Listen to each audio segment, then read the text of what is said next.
नमस्कार, प्रणाम एंड सत श्री अकाल साथियों। मेरा नाम निशांत कुमार है और आप देख रहे हैं एनकेपी प्रतियोगिता 2.0।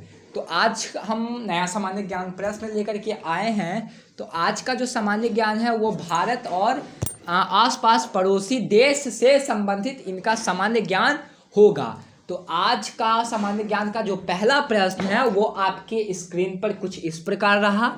मैं इस प्रश्न को पढ़ूंगा और इसका उत्तर भी आप लोगों को बताऊंगा, ठीक है।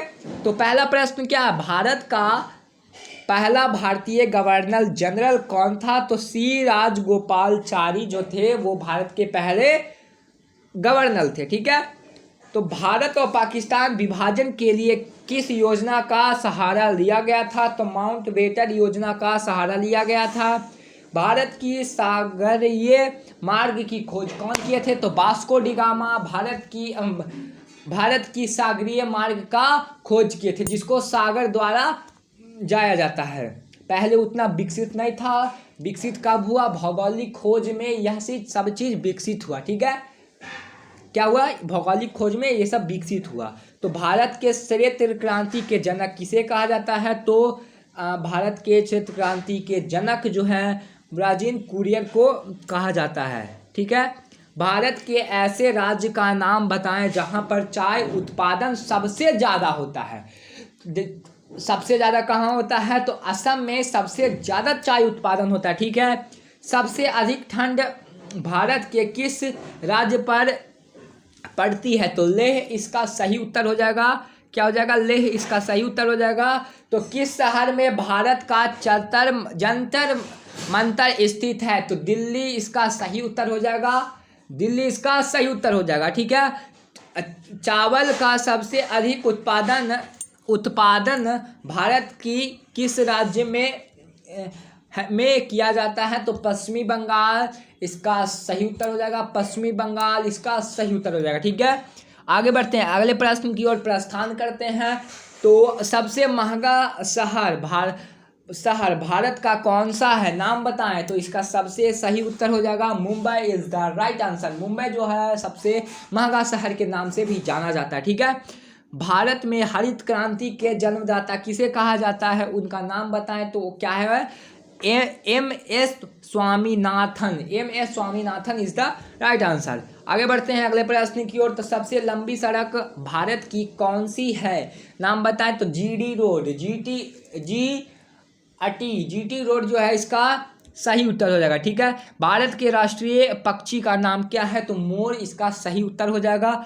भारत के सबसे पहले परमाणु रिएक्टर का नाम बताएं। तो अप्सरा जो है वो पहले रिएक्टर का नाम है, ठीक है। किस भारतीय फिल्म को विशेष ऑस्कर अवार्ड से सम्मानित किया गया था? तो पाथेर पंचाली इसका सही उत्तर हो जाएगा, ठीक है।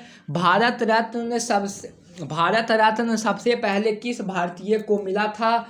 तो भारत रत्न डॉक्टर सर्वपल्ली राधाकृष्णन को भारत रत्न से क्या किया गया था? सम्मानित किया गया था। तो भारतीय रुपया का चिन्ह क्या है? कुछ इस प्रकार से भारतीय रुपया का चिन्ह है। आर्थिक उदासीकरण का आरंभ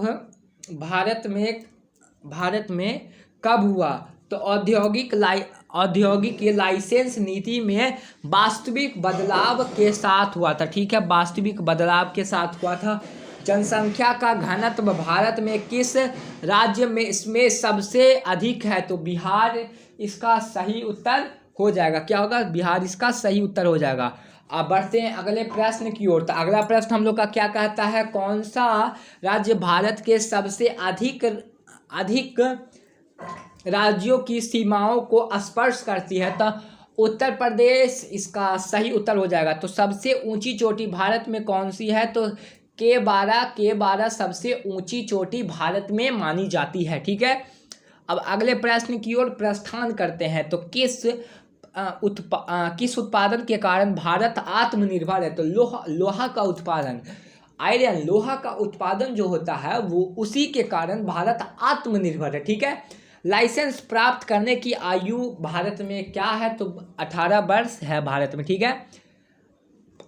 पहला फ़ोन कब लॉन्च किया गया था भारत में? तो 1995 ईस्वी में लॉन्च किया गया था पहला फ़ोन। आरबीआई भारत का गवर्नर कौन है? तो शशिकांत दास। इन्हीं के साइन नोट पर रहती है, भारतीय करेंसी, भारतीय नोट पर इन्हीं का साइन रहता है। ठीक है। भारत के वित्त मंत्री का नाम बताए तो निर्मला सीतारमन। निर्मला सीतारमन इसका सही उत्तर हो जाएगा। प्रवृत्ति भारत पत्रिका की शुरुआत किस भारतीय ने की थी? उनका नाम बताएं। तो इसका सही उत्तर होगा स्वामी विवेकानंद। स्वामी विवेकानंद इसका सही उत्तर हो जाएगा। भारत के शिक्षा मंत्री का नाम बताएं तो रमेश पोखरियाल। रमेश पोखरियाल जो है उसका सही उत्तर हो जाएगा। भारत के रक्षा मंत्री का नाम बताएं तो श्री राजनाथ सिंह। श्री राजनाथ सिंह इसका सही उत्तर हो जाएगा। सबसे पुराने पर्वत श्रृंखला भारत की कौन सी है? तो अरावली। अरावली जो है सबसे पुरानी पर्वत श्रृंखला है भारत की। अगले प्रश्न की ओर प्रस्थान करते हैं। तो अगला प्रश्न क्या कहता है? भारत के राष्ट्रपिता का नाम बताएं तो Mohandas Karamchand Gandhi. Mohandas Karamchand Gandhi is the right answer. Bharat का गणतंत्र दिवस कब मनाया जाता है? तो 26 जनवरी को गणतंत्र दिवस मनाया जाता है। गृह मंत्री भारत का कौन है? तो Amit Shah is the right answer. लू सिटी के नाम से भारत का कौन सा शहर प्रसिद्ध है? उसका नाम बताएं तो Jodhpur is the right answer. Note issue system Bharat में किस तरह फॉलो किया जाता है? तो मिनिमम रिजर्व सिस्टम के लिए फॉलो किया जाता है। ठीक है। संविधान में भारत की कितनी भाषाओं को शामिल किया गया है? तो 22 भाषाओं को शामिल किया गया है। ठीक है। सबसे बड़ा राज्य भारत का कौन सा है? तो राजस्थान सही उत्तर हो जाएगा इसका। कितने राज्यों और कितने यूनियन टेरिटरी भारत में है? तो राज्य का मतलब समझ रहे हैं। यूनियन टेरिटरी का मतलब होता है केंद्र शासित प्रदेश। जो केंद्र के द्वारा चलाई जाती है उसे केंद्र शासित प्रदेश कहते हैं। ठीक है। वहाँ पे सिर्फ और सिर्फ राज्यपाल का ही शासन चल सकता है। ठीक है। तो 28 राज्य हैं और 8 यूनियन टेरिटरी हैं, यानी कि 8 जो है केंद्र शासित प्रदेश है भारत में। ठीक। तो भारत का 14वां प्रधानमंत्री कौन सा है? तो उनका नाम बताएं तो नरेंद्र मोदी जी जो है भारत के वर्तमान प्रधानमंत्री, वो 14 नंबर के प्रधानमंत्री के गिनती में आते हैं। तो आगे बढ़ते हैं। प्रोफेशनल 20 क्रिकेटर लीग को भारत में क्या कहते हैं? आईपीएल। क्या कहते हैं? आईपीएल, इंडियन प्रीमियर लीग, जिसको आईपीएल के नाम से जाना जाता है। ठीक है। भारत के राष्ट्रपति का नाम क्या है? तो भारत के राष्ट्रपति श्रीमती द्रौपदी मुर्मू जो है भारत के, वो वर्तमान के राष्ट्रपति हैं। और जो एक राष्ट्रपति ही ऐसे व्यक्ति होते हैं जो कि बिना अपने गाड़ी के नंबर प्लेट के पूरे भारत में घूम सकते हैं। ठीक है। पूरे भारत में घूम सकते हैं बिना नंबर प्लेट के। उनके गाड़ी में नंबर प्लेट नहीं होता है। ठीक है।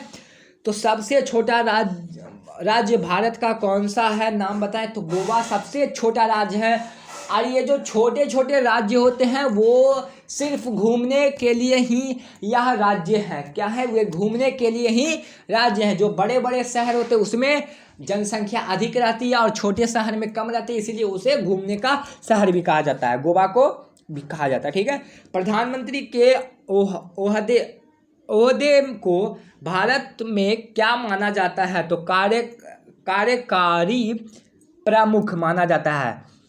पहली बार भारतीय संविधान को कब संशोधित किया गया था? तो 1950 ईस्वी, 26 जनवरी 1950 ईस्वी को संशोधित किया गया था। ठीक है।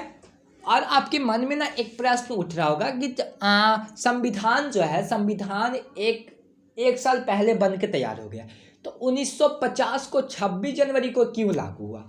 तो 26 जनवरी 1950 को इसलिए लागू हुआ क्योंकि उस दिन बहुत खास दिन है। क्या है? बहुत खास दिन है। राबड़ी नदी के